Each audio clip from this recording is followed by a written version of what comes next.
هلو يا حلوين، عاملين ايه؟ يا رب تكونوا بخير وبصحة وسعادة وهنا. جاية اقول لكم كده شوية حاجات لطيفة وظريفة بمنتهى البساطة.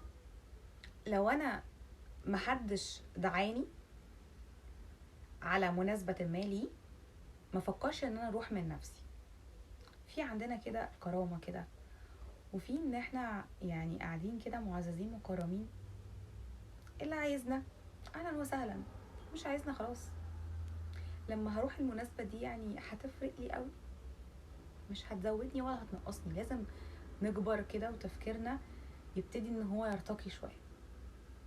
تاني حاجة بمنتهى البساطة، لو احنا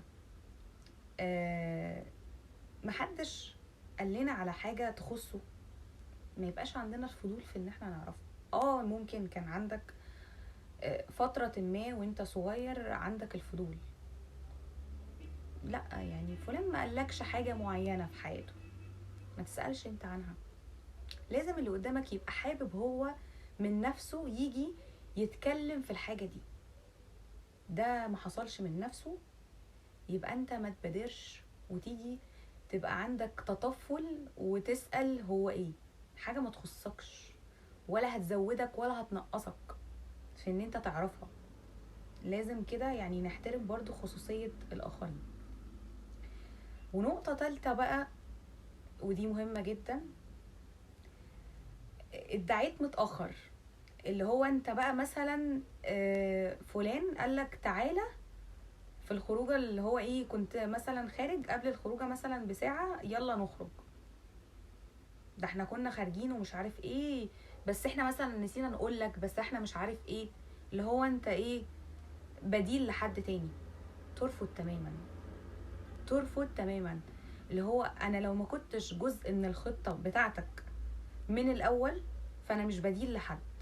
لازم يبقى معمول لك كده شخصيه وكيان مع كل اللي حواليك، ان اللي قدامك يحترمك زي ما انت ما بتحترم اللي قدامك. بمنتهى البساطة لازم اللي قدامك يحترمك، ولازم تبقى راسم لنفسك كده اطار معين.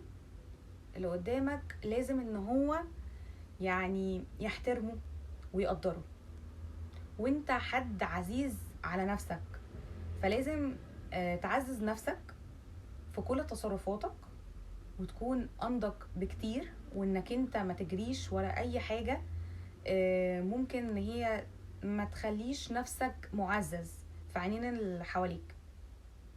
فكر كده شوية مع نفسك، هي الحاجة دي هتعود عليا بنفع ولا ضر؟